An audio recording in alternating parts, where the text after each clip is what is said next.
कि राजस्थान के अंदर सरकार इस देश के प्रधानमंत्री नरेंद्र मोदी जी के कारण बनी।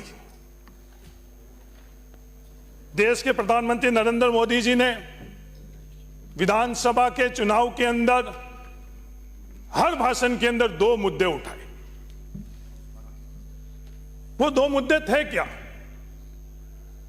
वो दो मुद्दे थे पेपर लीक और लाल डायरी। पेपर लीक के संदर्भ में प्रधानमंत्री जी के, हाँ बता रहा हूं, लोकतांत्रिक व्यवस्था के अंदर मुझे अधिकार दिया बताने के लिए और मैं बता रहा हूं, और आपको सुनने की जिम्मेवारी दी है और आप सुनो। जब आपको बोलने का अवसर मिलेगा तो मैंने सुना। पेपर लीक के संदर्भ में अध्यक्ष महोदय, पिछली सरकार ने एसआईटी बनाई हुई थी और वापस सिर्फ एसआईटी का गठन हुआ। लगातार प्रधानमंत्री जी के मुंह से यह बात करी गई कि सियासत में बैठे हुए लोगों ने पेपर लीक करवाया। 2 महीने हो गए, हमारे सदन के नेता और हमारे खुद के अध्यक्ष लगातार ये बात कह रहे हैं, कुछ भी हो तो कर। अब आपकी जिम्मेवारी सिर्फ आरोप लगाने की नहीं है। आप राजस्थान में सरकार में हो, केंद्र में सरकार में हो, सिर्फ बातों से नहीं, अगर कुछ है तो वह कार्रवाई करने का अधिकार आपके पास है, वो कार्रवाई करो। सिर्फ बातें करने के लिए नहीं, और ये लच्छेदार बातें और शब्दों का इस्तेमाल कर नहीं। जो लच्छेदार बातें आप कर रहे हो उससे राजस्थान का भला नहीं होगा। जो जिम्मेवारी आपको दी गई है वो जिम्मेवारी आप निभाओगे जब जाकर राजस्थान का भला होगा। लाल डायरी इस सदन के अंदर किस किस तरह के चीजें देखी गई। एक षड्यंत्र रचा गया, उस षड्यंत्र के तहत एक नाम लाल डायरी। क्या हुआ उस लाल डायरी का?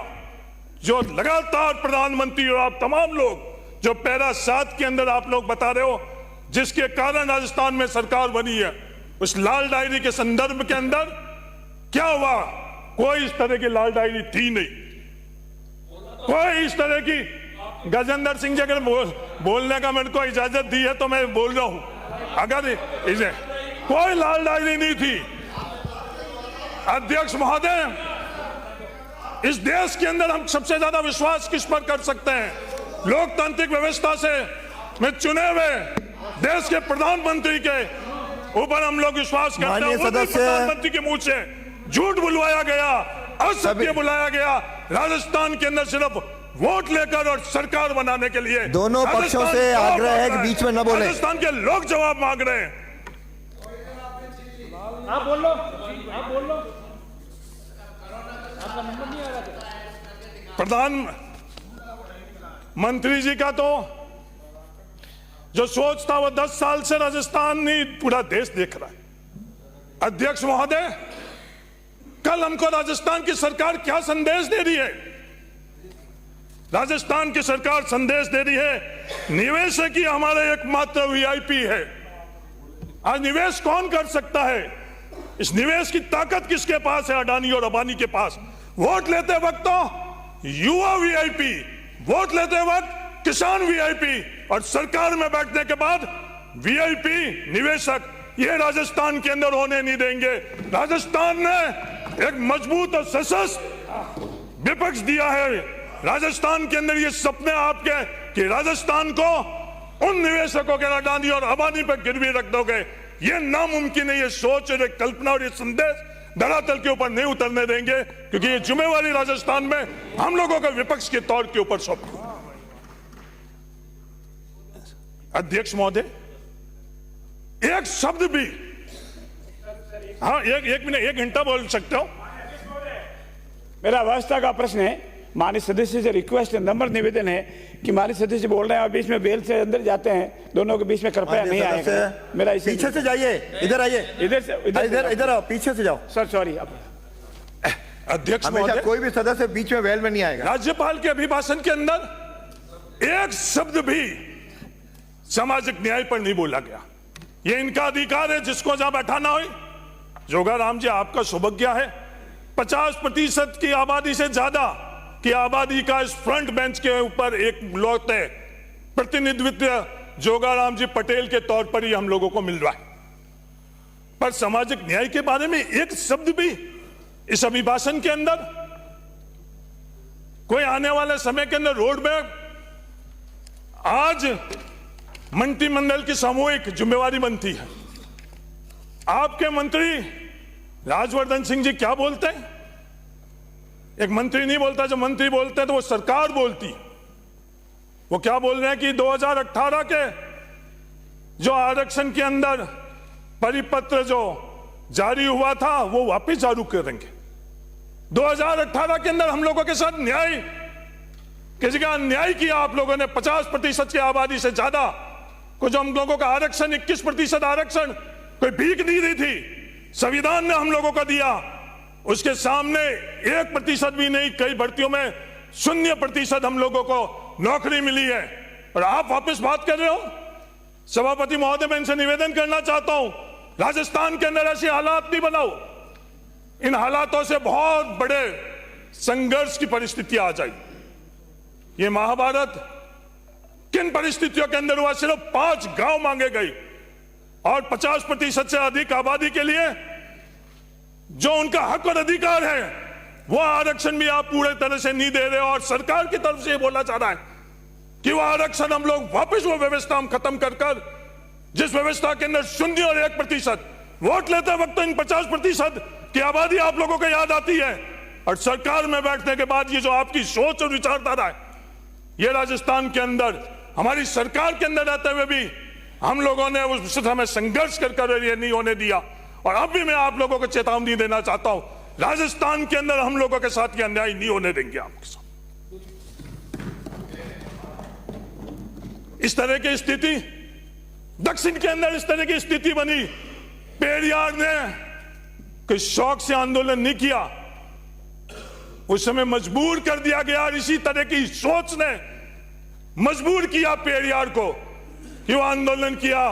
उस आंदोलन का क्या नतीजा निकला आप अच्छी तरह से जानते हो। सभापति महोदय, मैं सरकार को चेतावनी देना चाहता हूं कि राजस्थान के इस तरह की परिस्थिति आप पैदा नहीं करो। जोगाराम जी, अध्यक्ष, जोगाराम जी मेरी ओर देख के बोले, मेरे को आपके ओर नहीं बोल रहा हूं, ये बीच में नहीं। मैं सरकार को यह कहना चाहता हूं, जिस तरह से वंचितों के साथ दक्षिण के अंदर उस वक्त स्थिति पैदा करी, वो स्थिति आप सरकार में रहकर हम लोगों के साथ नहीं करो, वरना हम लोगों को भी उसी तरह के आंदोलन करना पड़ेगा। और हमारा हक और अधिकार हम लेना जानते हैं, यह कोई भीख नहीं है। सभापति महोदय, अध्यक्ष महोदय,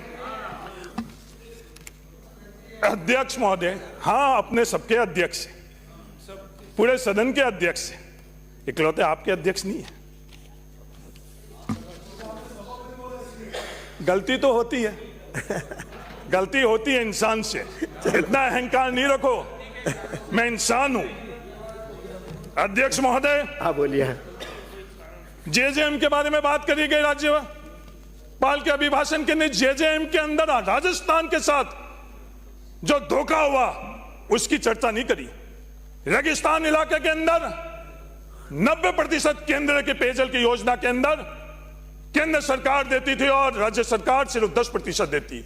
आज भी पहाड़ी इलाके के अंदर 90% केंद्र सरकार दे रही है और 10% राज्य सरकार दे रही है।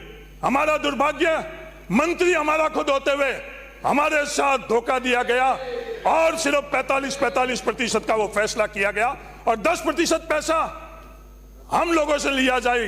रेगिस्तान में रहने वाले लोगों के लिए वो पैसा कितना होता है, वो दर्द और तकलीफ राजस्थान की सरकार ने समझी और ये फैसला किया कि वो 5% पैसा भी राजस्थान की सरकार।